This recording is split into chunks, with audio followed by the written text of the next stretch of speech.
And that doesn't count the liquid waste. Because a horse can produce, it doesn't produce it by the pints, it produces it by the gallons. So the all this and all the stuff that you're walking across. You remember those old Gunsmoke, the opening scene, with Matt Dillon's there in the street, and you look down, and that's the cleanest street I've ever seen. There's not one piece of horse manure.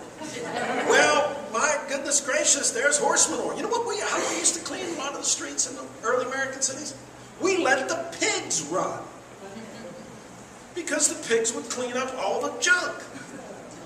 You don't have any sewerage systems. And remember, the more people you get, the more outhouses there are, the more animals, all the cows coming through, all the pigs coming through, all the slaughterhouses. Next time you're out at St. Vincent de Paul's in Fulton, okay? Right there it used to be what was called Otto Shank's Pork Packing Company, pork packers. He was a forget it. He was a big pork packer. And you know why they had him on the streams? Because after you gutted the animal and you had all that stuff, it's called OFFAL, pronounced offal, you threw it in the creek. And you let nature take it down. I have a guy who lives up the street from me. He has a bumper sticker that says, "We all live downstream." And that's, number one cause of illness in America in the 19th, early 20th century are diseases caused by bad water and bad food. Okay, particularly bad water. So this is an exciting time. Oh, I would have loved to have ridden the National Road through.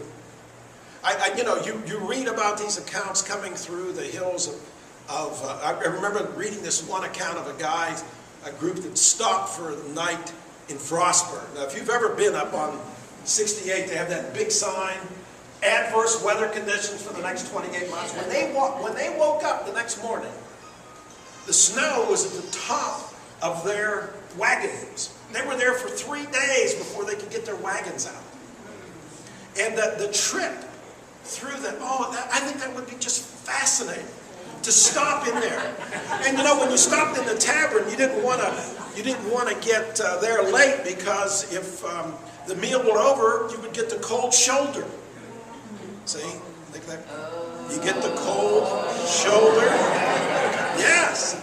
Yes. And you would sit there at the table, and most of the people would sit on benches, but somebody would sit on the chair, and he was chairman of the board. Yes. And you might ask yourself for a drink, and they might mix some alcoholic thing, and they would take a feather of a rooster to stir it, and you have a cocktail. Hey, I'm doing my best. I'm doing my best. Okay. And then, do I have a room? Yes, we have a room upstairs. You can have a room upstairs. First room on your right. You walk in and there are like 8 guys sleeping. There was a big to-do a couple years ago about was Abraham Lincoln homosexual? You know why? Because they know he slept with other men. Yeah. Well, guess what? Lots of people slept with people. There's not room. Could you imagine sleeping in some of these beds?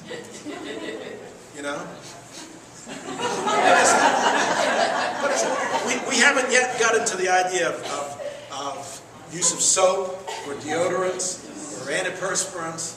Oh my goodness, can people be ripe? Ooh, wow. And then, you're sitting there and, it'd be my luck, of course, if, when men get to be a certain age, no man ever sleeps through the night. Right? So you get up and you're going, Where do I go?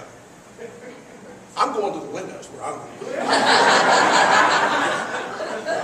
They actually used to make in Victorian houses a place in bedrooms that was like you could walk over to it and do whatever it is you do. What's it called? A pissoir, I think. Yeah, I'm serious. Pissoir. No, I don't know where but this was a vibrant time. And Wheeling's, this is an exciting place. You have presidents coming through. You have well-known singers coming through. It's just, there's something going on here all the time. And when this tobacco salesman comes through, he comes into Wheeling and then he goes down to the wharf, right down at the foot of the street. And there's not one boat, two boats, there are tons of them. Just, by the way, and I did this. These are the different packet companies that will serve Wheeling sometime in the 19th century. Just a quick list. Wheeling, New Matamoras packet. The Wheeling, Sistersville, New Matamoras, Parkersburg Tri-Weekly packet. The Sistersville, New Martinsville, Wheeling Daily packet. The Sistersville, Wheeling Daily packet. The Pittsburgh and Kanawha River packet. The Parkersburg, Wheeling, Pittsburgh packet. The Long Bottom, Parkersburg, Marietta Daily packet. The Parkersburg, Wheeling, Pittsburgh packet. The regular Pittsburgh and Big Kanawha River packet, as opposed to the irregular Pittsburgh. The Clarington, Wheeling Daily passenger packet. The Matamoras, Sistersville, Wheeling packet. The Ohio and Great Kanawha River packet. The Wheeling, Sistersville, Matamoras, St. Mary's, and Newport packet. Can you imagine a telephone? Hello, this is the Wheeling and the Steubenville, Wellsburg, Wheeling Daily packet. All kinds of things going up and down the river. And on that river, you know, they need glass for their windows. Some of that glass will be made here in Wheeling. You need glasses. For example, you have farmers. And farmers grow, the number one crop in this area is corn. And then very quickly thereafter, this area, just to this part of the area and there to west will be the number one wheat producing area in the United States. But corn, if you've ever seen corn, it's a very bulky product. How do you take it to market? Well, with wagons, it's very difficult to do. So what you have to do is you have to change its form. And the easiest way of changing the form of corn is to make a mash out of it and turn it into liquor. Okay? Well, to do that, then you need a crock, somebody who makes pottery, or you need somebody who makes glass. So they can ship that. Okay? Now, if you grow wheat, then you're going to create another business, and that's why if you've ever been in, did you live in Wellsburg? Yeah. So you commuted from Wellsburg to Bethany. Did you ever notice that roadside sign on your left just to the east of McKinleyville that said Waugh Flour Mills? Because that was for the flour that came out of that area. Okay? So that's another thing. And of course, if you have the ability to feed all these people, then the population of Wheeling can continue to grow, because more and more people in the 19th century, and particularly in Wheeling, won't grow their food anymore. They will buy it.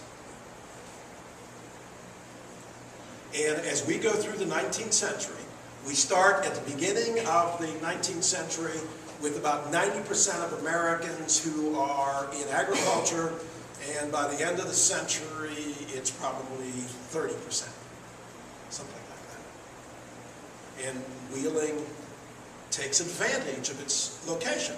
For example, one of the things that we might produce in this area are woolens. Where do we get the wool? Well, you got the wool right here. The sheep-growing capital of America was from Jefferson and Hancock Brook, Washington County, that sheep belt right there. Number one product. Okay? And then you have different adaptations of that. And now, remember, you got the river, you've